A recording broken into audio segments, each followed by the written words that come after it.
अपनी मांगों को लेकर हरियाणा भर से आए गेस्ट टीचर्स जगाधरी में जमकर गरजे। गेस्ट टीचर्स शनिवार सुबह सैकड़ों की संख्या में अनाज मंडी गेट पर इकट्ठा हुए और फिर रोष मार्च निकालते हुए शिक्षा मंत्री के निवास स्थान की ओर बढ़ने लगे, लेकिन पुलिस ने बैरिकेड लगाकर गेस्ट टीचर्स को रोकने का प्रयास किया। इस बीच गेस्ट टीचर्स और पुलिस के बीच धक्का मुक्की भी हुई। गुस्साए गेस्ट टीचर्स ने बैरिकेड तोड़ने का प्रयास किया, लेकिन पुलिस प्रशासन के आगे गेस्ट टीचर्स कामयाब नहीं हो पाए, जिसके बाद गेस्ट टीचर्स ने धरना वहीं पर शुरू कर दिया। लगभग 8 बजे शिक्षा मंत्री अपने निवास स्थान पर पहुंचे और धरना दे रहे गेस्ट टीचर्स के साथ एक डेलीगेशन के लिए बातचीत के लिए बुलाया। वहीं अग्रसेन चौक पर धरने पर बैठे गेस्ट टीचर्स शिक्षा मंत्री कंवरपाल गुर्जर से मिलने के लिए उनके निवास स्थान पर पहुंचे और काफी देर बातचीत की। वहीं कुछ मांगों पर सहमति बन पाई और गेस्ट टीचर्स के डेलीगेशन के आह्वान पर शिक्षा मंत्री कंवरपाल गुर्जर अग्रसेन चौक पर पहुंचे और धरना दे रहे गेस्ट टीचर्स को उचित आश्वासन देकर मंगलवार को मिलने के लिए बुलाया। के साथ एक बैठक कराई थी और उसमें इनके सर्विस रूल बनाने के लिए और इनको कैशलेस मेडिकल भत्ता देने के लिए उसमें बात हुई थी। तो जो सर्विस रूल है वो हमने बनाए दिए इनके, और वो फाइल अभी मैंने डायरेक्टर साहब से बात की थी तो उन्होंने बताया कि साहब के पास पहुँच गई। जहाँ तक कैशलेस मेडिकल की बात है, ग्रुप इंश्योरेंस की बात है, तो वो उन्होंने कहा है कि 10 दिन में हम इसकी फाइल भेज देंगे। और बेसिक सैलरी की जो बात थी उसमें एक दुविधा थी कि हम कर सकते हैं नहीं कर सकते, इस प्रकार की बात थी। तो अभी जो इनके यूनियन के लीडर हैं वो ये कहते हैं कि बेसिक जो मूल वेतन है उसके बराबर दिया जा सकता है, कोई उसमें ऐसी है नहीं, कोई नियम चेंज करने की जरूरत नहीं।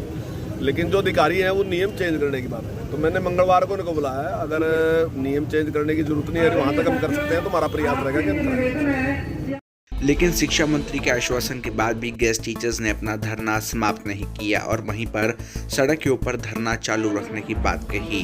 उन्होंने कहा कि सरकार लगातार बातचीत के लिए बुलाती है, लेकिन कोई ठोस कदम व निर्णय नहीं लिया जाता, जिससे काफ़ी दिक्कतों का सामना करना पड़ रहा है। उन्होंने कहा कि जब तक सरकार लिखित में नहीं देती तब तक हम धरना समाप्त नहीं करेंगे और यहीं पर धरना प्रदर्शन जारी रहेंगे।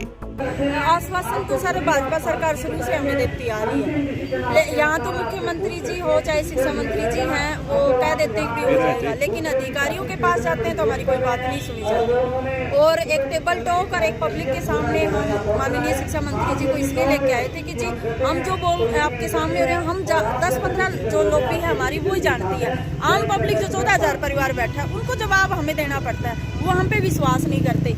तो हमारे निवेदन करने के बाद यहाँ माननीय शिक्षा मंत्री जी हमारे बीच आए और उन्होंने कहा कि भी मैं ये कहता हूँ कि भी मैं आश्वासन देता हूँ मूल वेतन बेसिक सैलरी जिसे कहते हैं। और हमारी उस दिन जब मीटिंग हुई थी 8 सितंबर को तो उसमें डिसाइड हुआ था कि इनकी बेसिक वेतन प्लस सर्विस रूल है वो बनते हैं और इनको देना चाहिए।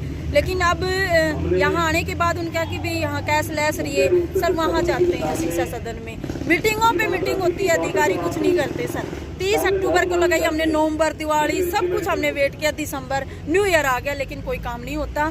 हम कोई ऐसा ये नहीं है कि भी चंडीगढ़ का शिक्षा सदन का हम चक्कर लगाते रहे हमें कुछ ना मिले। हम अपने धरने को वापस नहीं लेंगे, अभी निर्णय लेकर फिर करेंगे भी हम यहाँ से उठे या नहीं उठे, आगे की हमारी क्या रणनीति होगी वो हम बैठ के विचार विमर्श करके सारे साथ।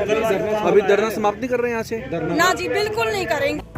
कड़कड़ाती ठंड में गेस्ट टीचर्स शिक्षा मंत्री के निवास स्थान से 500 मीटर की दूरी पर धरना दे रहे हैं।